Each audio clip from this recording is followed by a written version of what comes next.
Right now, Bitcoin is fighting for survival at the $80,000 zone.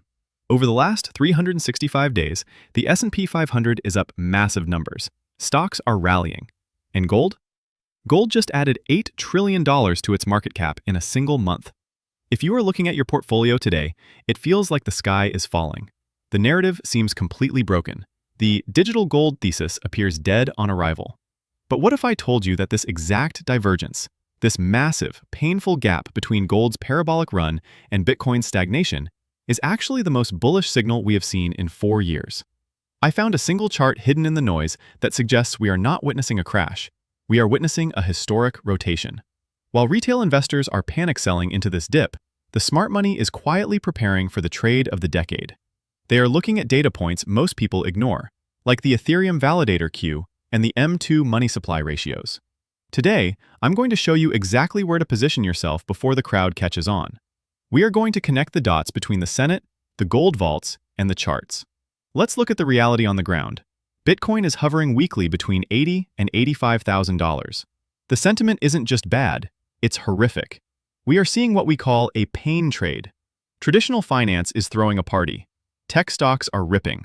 Gold is in absolute price discovery mode, smashing through all-time highs. And crypto? Crypto is bleeding out. If you look at the year-over-year performance, the divergence is stark. Bitcoin is significantly lagging behind traditional risk assets over the last 12 months. This decoupling is painful. It shakes out the tourists. It makes you question your conviction. You start asking, is the cycle over? Did I miss the exit? But as a sophisticated investor, you have to look deeper. Hunter Horsley, the CEO of Bitwise, pointed this out perfectly. Bitcoin historically follows gold with a lag. It acts like a coiled spring. When gold moves first, it's the safe haven bid. Bitcoin is the risk-on answer to that same liquidity expansion. The fact that gold has moved without Bitcoin yet isn't a failure, it's a vacancy. It's an empty space in the market valuation that Bitcoin is mathematically destined to fill. The gap between these two assets hasn't been this big in years, and markets, especially crypto markets, don't like a vacuum. So, is the market dead? Or is it compressed to the limit, waiting for a trigger? To answer that, we have to look away from the Bitcoin chart for a second and look at the elephant in the room: gold. This is the most important chart in the world right now. Gold just printed a god candle on the monthly time frame. It added $8 trillion in value in 30 days.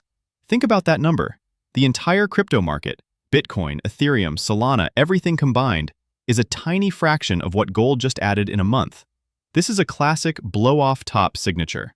When an asset goes vertical like this, it sucks all the oxygen out of the room, but it also becomes extremely fragile. Smart money does not buy parabolas. They sell them. And when they sell $8 trillion worth of gold gains, where does that capital go?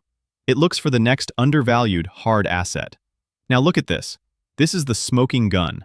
This is the Bitcoin to gold ratio chart. While gold is at a blow-off top, Bitcoin is exactly, and I mean exactly, at the 618 Fibonacci level relative to gold. In technical analysis, this is the golden ratio. It's the strongest reversal zone in nature and markets. Do you see the setup? One asset is at a historic ceiling. The other is at a historic floor relative to gold. This is the definition of a rotation trade. Smart money rotates profits from the overvalued asset into the undervalued asset. We are talking about trillions of dollars potentially looking for a new home. Even if just 1% of that gold liquidity rotates into Bitcoin, we are going to 6 figures instantly. And here is the macro confirmation that supports this rotation. Cathie Wood pointed this out perfectly. The gold market cap as a percentage of M2 money supply just hit an all-time high of 171%. The last time we saw levels this high? 1934 and 1980. Both times were followed by multi-year corrections in gold. It confirms gold is historically expensive, while Bitcoin remains cheap relative to the money supply. But sir, you might ask, what about the government? Won't they ban it? Forget that narrative.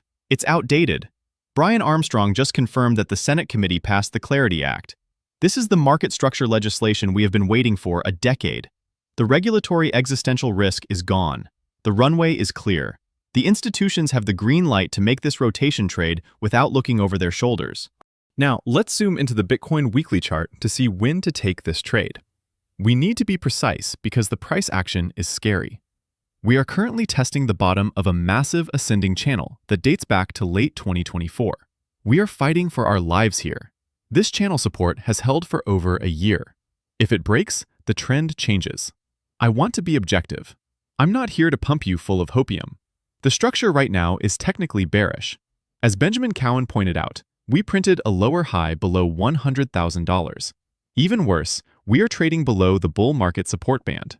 That is the 20-week simple moving average and the 21-week exponential moving average. Historically, when we are below these lines, we are in a bearish phase. Right now, we are even testing the 100-week exponential moving average, the yellow line. This is the do or die moment. But look at the Heikin RSI at the bottom of my chart. It bounced from extreme oversold territory a few weeks ago, but it's pointing down again. We have a bearish divergence that has been playing out since the end of 2024. However, notice the white circles I have drawn. Every time this indicator gets this deep into oversold territory, it usually marks a macro bottom. It takes time, sometimes weeks of chop, but the probability is heavily skewed to the upside. So, how do we trade this? I don't guess. I position based on risk-reward. My strategy is simple. I'm treating this $80,000 to $90,000 range as a load zone. As long as we are hovering here, I'm accumulating. Why? Because the invalidation is so close. I have a hard stop loss at $76,000. If we get a weekly candle close below $76,000, this setup is invalid. It means the ascending channel is broken, and we could flush down to $60,000. I'll cut my short-term trading positions there to preserve capital. I'm not marrying the trade. But if this rotation thesis plays out, and the macro data suggests it must, here are my targets. First, we need to reclaim 95,500. That is the 618 fib resistance. We failed there once. We need to smash through it next time. Once we clear that, my take profit targets are $107,000, $125, $155, and my cycle top target, $185,000. Now, a quick note on allocation.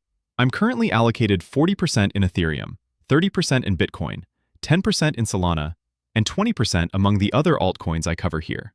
Why do I have more Ethereum than Bitcoin right now? Because of this chart from Joseph Young. The Ethereum validator entry queue just went parabolic to 3.5 million, while exits are completely flat. Everyone is ignoring Ethereum because the price is boring, but under the hood, there is a massive supply shock building. Millions are being locked up in staking contracts, taken off the market. When the rotation hits Bitcoin, it flows to Ethereum next. And with this supply squeeze, the move could be violent. This is why I cover altcoins on this channel. Bitcoin is the shield, but perfectly positioned alts are the spear. Listen, it's easy to buy when everything is green. It's easy to buy when your friends are texting you about crypto and the news anchors are smiling. It's incredibly hard to buy when stocks are crushing it, gold is soaring, and Bitcoin is bleeding out. It feels wrong. Your gut tells you to sell. But look at the long-term data from Bloomberg. Over the last 3 years, despite the drawdowns, Bitcoin is still the best performing asset in the world. The data, the gold blow-off top, the M2 ratio, the Fibonacci bounce, the Senate approvals, it all points to one thing: dislocation. The market is mispricing Bitcoin right now. The crowd is looking at the last 3 months. The smart money is looking at the next 3 years. I'm betting on the rotation. I'm betting on the math. If you want to see exactly when I pull the trigger on my altcoin positions, or if this 80 level breaks and I have to hedge, join the free Telegram group linked in the pinned comment. That is where I post my daily updates. And if you want to understand why I have that $185,000 target, watch this video next, where I break down the liquidity cycle in depth. Never financial advice, and I'll see you in the next one.